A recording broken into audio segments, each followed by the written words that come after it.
Welcome back to my YouTube channel. So ಎಲ್ಲರಿಗೂ happy new year. ಇವತ್ತು ಬೆಳಿಗ್ಗೆ ಎದ್ದು ರೆಡಿಯಾಗಿ ಕಾಲೇಜ್ಗೆ ಹೋಗ್ತಾ ಇದ್ದೀನಿ. ಬಸ್ ಸ್ಟಾಪಲ್ಲಿ ಇಟ್ಕೊಂಡು ಅಲ್ಲಿಂದ ನಡ್ಕೊಂಡು ಹೋಗ್ತಾ ಇದ್ದೀನಿ. ಕಾಲೇಜ್ ರೀಚ್ ಆದೆ. ಮಾರ್ನಿಂಗೇ 2 ಅವರ್ ಲ್ಯಾಬು. ಆ ಲ್ಯಾಬ್ನ ಅಟೆಂಡ್ ಮಾಡಿ ಕ್ಲಾಸಿಗೆ ಬಂದು ಶಾರ್ಟ್ ಬ್ರೇಕ್ ಮುಗಿಸಿ ಮತ್ತೆ ಇದ್ದಿದ್ದ ಕ್ಲಾಸ್ನ ಅಟೆಂಡ್ ಮಾಡಿದೆ. ಅದಾದಮೇಲೆ ನಾನು ನನ್ನ ಫ್ರೆಂಡ್ಸು ಮಾಲ್ಗೆ ಹೋದ್ರಿ. ಸೊ ಗರುಡ ಮಾಲು ನಾವು ಹೋಗಿದ್ದು ಮ್ಯಾಚ್ ಮೂವಿ ನೋಡೋಕ್ಕೆ. ಸೊ ಮೂವಿ ಸಕ್ಕತ್ತಾಯಿತು. ಮೂವಿ ನೋಡಿಕೊಂಡು ಬಸ್ ಸ್ಟಾಪಿಗೆ ಬಂದ್ವಿ. ಬಸ್ ಸ್ಟಾಪಲ್ಲಿ ಬಸ್ಸೇ ಇಲ್ಲ. ಬಸ್ಸಿಗೆ ವೆಯ್ಟ್ ಮಾಡಿ ಸಾಕಾಯಿತು ಅನ್ನೋಷ್ಟರಲ್ಲಿ ಬಸ್ ಬಂತು.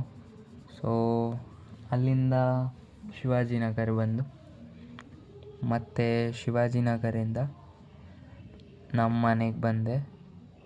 ಸೊ ನಾವು ಹತ್ತಿದ ಬಸ್ ಅಂತೂ ಫುಲ್ಲು ಸ್ಲೋಗೆ ಹೋಗ್ತಿದ್ದ. ಅದೇನೋ ಗೊತ್ತಿಲ್ಲ. ಈಗೋ ಮನೆಗೆ ರೀಚ್ ಆದೆ. ಮನೇಲಿ ಹೋಗೋಷ್ಟರಲ್ಲಿ 6:30 ಆಗೇ ಹೋಗಿತ್ತು. ಸೊ ಇದು ನ್ಯೂ ಇಯರ್ ಡೇನ ಬ್ಲಾಗ್. ಇಷ್ಟ ಆದರೆ ಲೈಕ್ ಮಾಡಿ, ಕಮೆಂಟ್ ಮಾಡಿ ಆ್ಯಂಡ್ ಮರೀದೆ ಸಬ್ಸ್ಕ್ರೈಬ್ ಮಾಡಿ.